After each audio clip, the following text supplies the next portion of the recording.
Open the public hearing to receive further input, council discussion, and the action items which are on our next slide.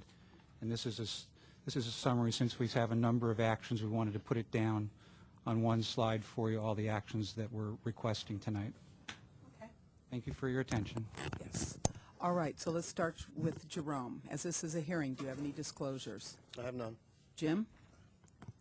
Nothing to disclose. Nothing.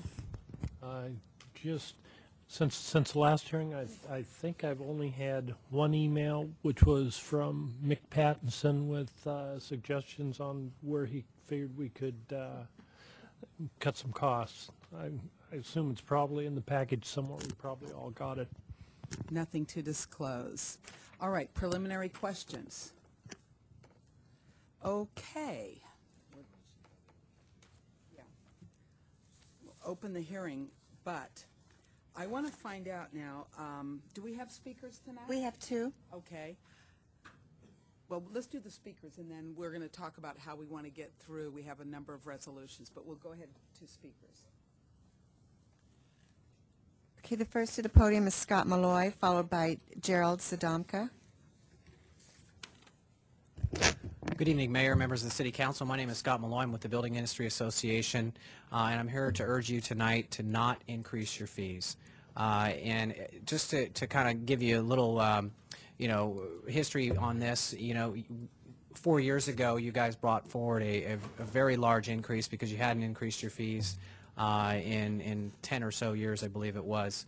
And our industry had a lot of concern with that at that time. And it wasn't necessarily that you were proposing an increase, it was the amount of the increase. And tonight we are here not because you are proposing a large increase per se. It is significant, but this is more to do with the fact that our industry is not in a position to absorb any increases in costs right now. There is absolute carnage in our industry in terms of unemployment levels. Activity is down at basically a shutdown. There's virtually no construction activity throughout the region and throughout the country right now. So now is not the time to increase your fees. So we're in highly unusual times, and that is why I'm requesting that of you tonight. I do appreciate the fact that you want to keep this fee update process consistent and in conjunction with your budgetary process. So you're reviewing these every couple of years. We support that, and in that regard, if you are so inclined to continue that process, we request that if you do adopt an ordinance tonight, that you push the effective date of these fees out at least 2 years.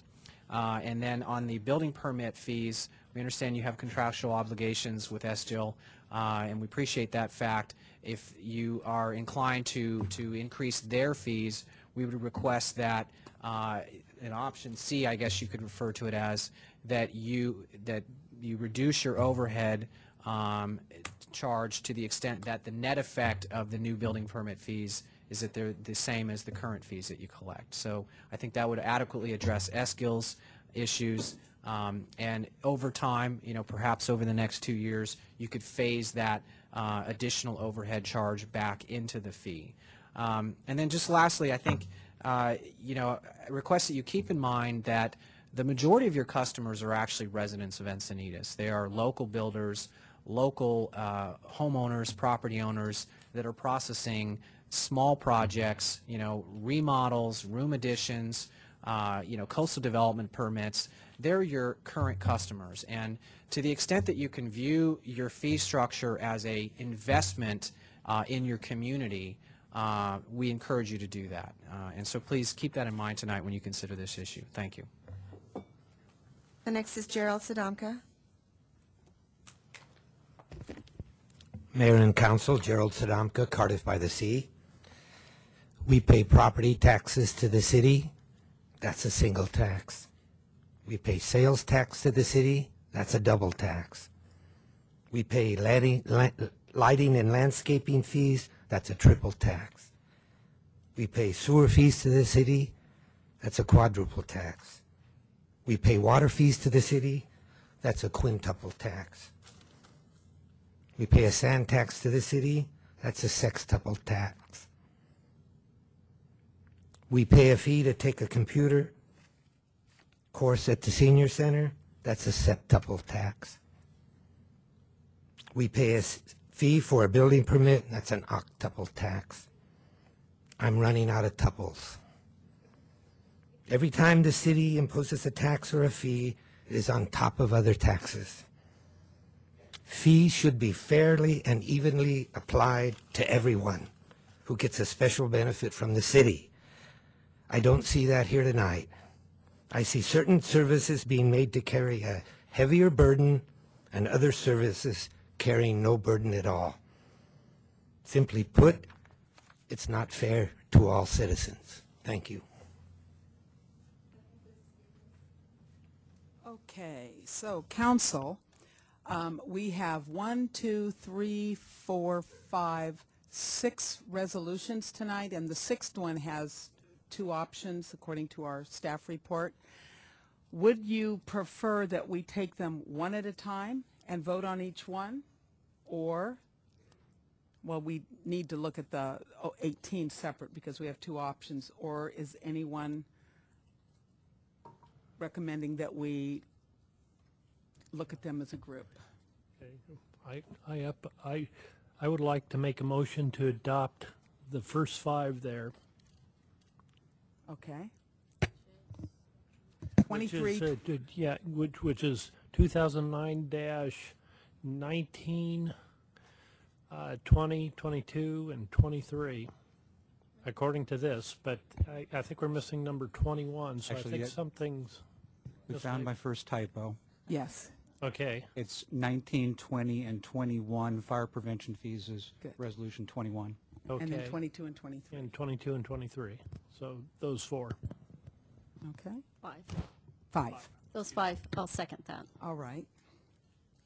Let's see. Dan, did you have your button on to make the motion, or did you? Sorry. Okay, and then, all right. No other. Jim, did you? I saw your number. Okay. Jerome. Thank you. I'll keep it very brief. I understand and appreciate that the city has to operate its business and has to pay for its personnel, and costs go up. I really do. But you know, I operate a business where I'm dealing with business people who are having to lay off their employees, and where I would normally be establishing health insurance and benefit programs for small businesses so that they can attract and retain better and higher quality employees. Instead, I'm helping laid off people understand their rights under COBRA, and helping people who no longer have the right under COBRA because their employers has gone broke, and so now I'm having to try and help them get individual coverage. So I couldn't look my clients in the face, so I'm going to be voting against all of these just because, again, this morning it was a very rough telephone call with somebody who's really doing all the right things. They're working hard, but their lines of credit have been cut. They've got to pay their payroll every month, and they get paid, you know, when the job's done. So I couldn't look myself in the mirror if I voted to increase these fees at this time. Sorry. Jim, and then Teresa. Yeah, thank you. It is a difficult thing. It is a difficult time. It's a tough time to do this. The city has been managing the shortfall. Make no mistake, we're short on revenue like everybody else. The fact that we've managed our situation a little bit better is almost something that folks would look at us and say, well, geez, you ought to give some of that back. And I would like to. The only thing that I would say is most of these fees, the lion's share of them, the building fees, are the direct result of an increase in S-GIL or contract labor. Some are in there, small ones around fees for general plan change and some other things. Well,